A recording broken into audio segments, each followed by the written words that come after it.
How can I correct my mistakes? Coach Nye here, Mind Over Sport. Thanks for taking a minute and joining me today.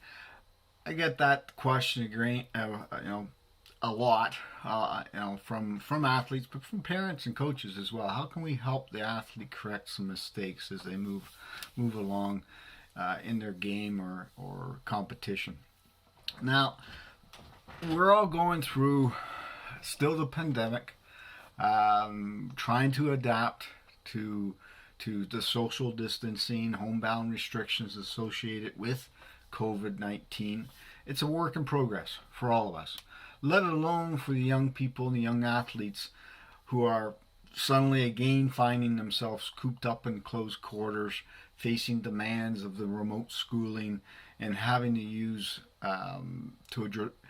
getting used to being drastically altering their routines, and also coupled with added anxiety of the situation itself. They no longer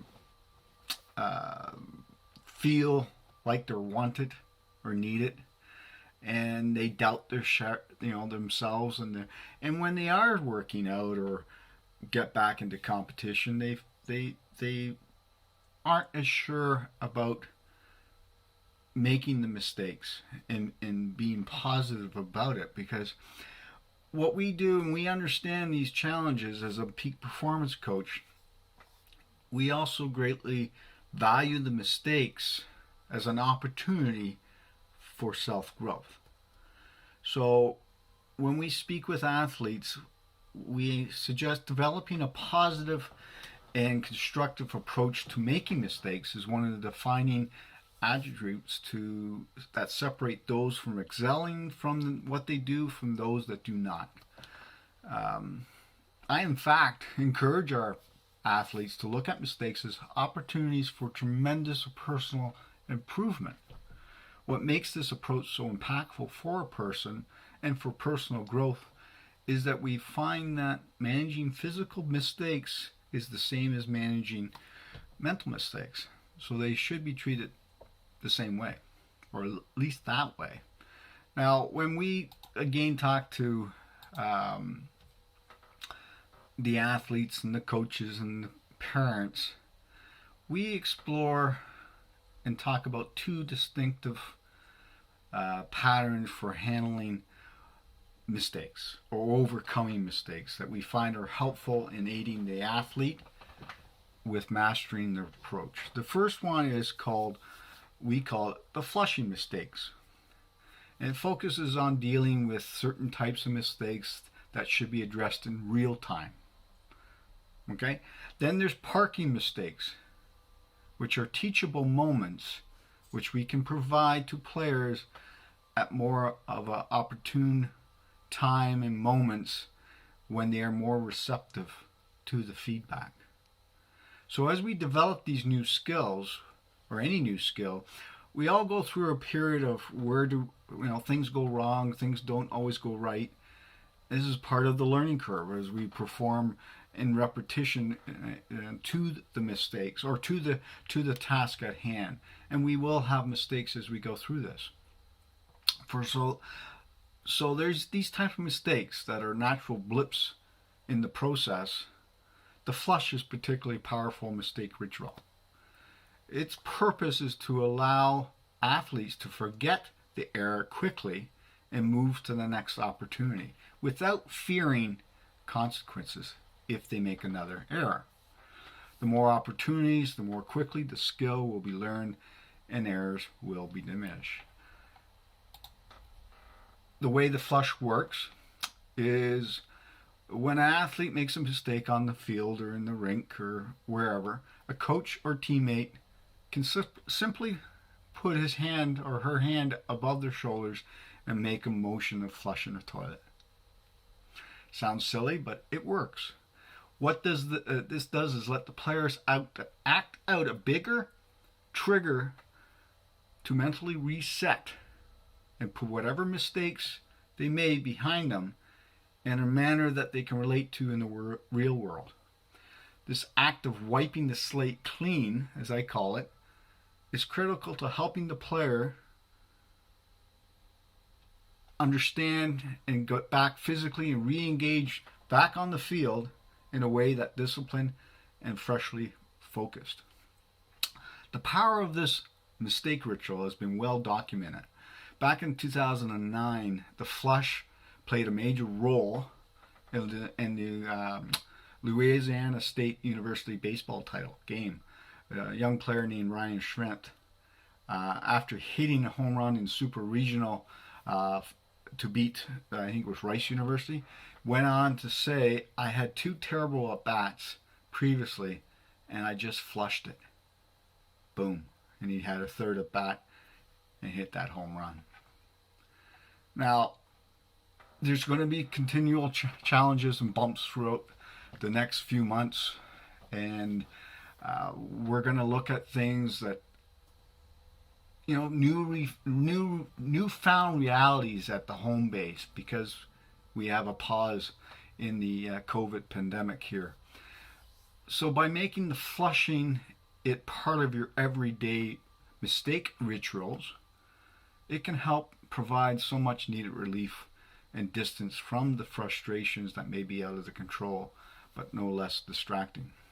Now, the second type of mistakes made, which is less a byproduct of, I guess, belief in the proficiency of more indicative of certain behaviors and actions that reflect on the lack of technique, or it could be a temperamental or preparation type situation from, you know, the rink or the playing field.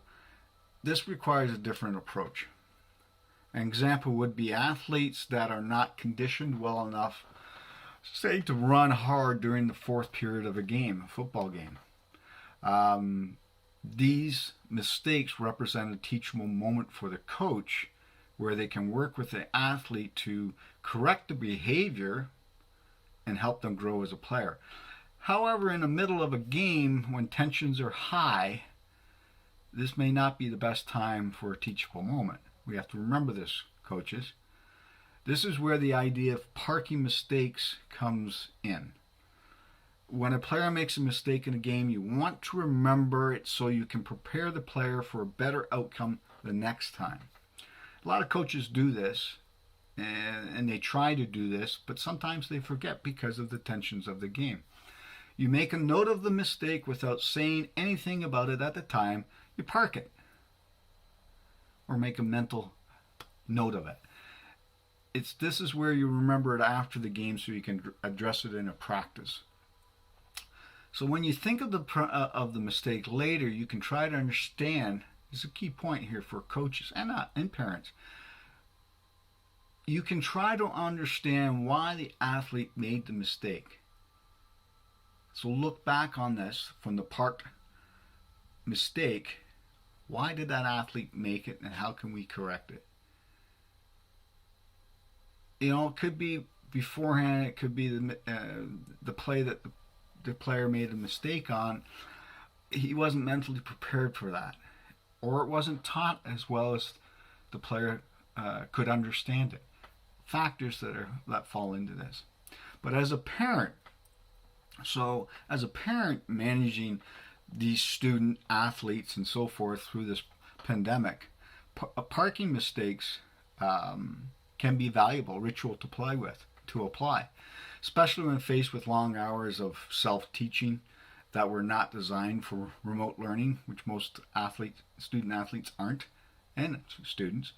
At home, students become very frustrated and they have some meltdowns. I understand all that. So at these moments, best to simply reward the effort that they put in, and at a later date, more relaxed day, time of day, whenever that is, you then can provide some constructive feedback to help them to be better prepared next time. The final component that is critical in ensuring the success or the successful practice of this mistake rituals is how we parents cope with our own mistakes, which do occur. We aren't perfect either. Every good coach / parent knows that How you look at mistakes is how your athletes will approach them in the future. Let me repeat that. Every good coach / parent knows that how you look at mistakes is how your student athlete will approach them in the future. Something to remember. Now, and then at your home, and looking at to continue to lead by example, and these are good guides that will help you guide your own student athlete, your own son or daughter, towards more positive social and emotional self-growth. If you need to talk to me more about this two rituals, the flushing and the parking of the mistakes, reach out to me at coachnye at mindoversport.com. Check out our website. I will probably be having a post put up there about these making mistakes in the near future. So check out our website at www.mindoversport.ca. Check out the video game, rewatch it, and share with other parents, other coaches. I appreciate you joining me today on this. Tough times right now. Tough times. But it's times like this that we can learn from and grow from. And that's what we have to remember. Especially as an athlete and a young student athlete, we're going to make mistakes. We're not perfect. But learn from them. And that's how we get better.